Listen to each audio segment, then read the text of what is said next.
Assalamualaikum warahmatullahi wabarakatuh. Saya Yeni Komalasari dari Majalengka.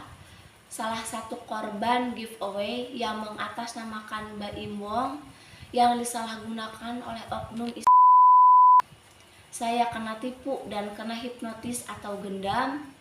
Awalnya saya lihat di Facebook dan ada yang posting tentang giveaway. Lalu saya tertarik dan langsung mengikuti arahan dari oknum tersebut. Sampai akhirnya saya mentransfer uang secara tidak sadar sebesar Rp2.100.000. Oknum tersebut mencari korban yang pikiran dan alam bawah sadarnya sedang kacau.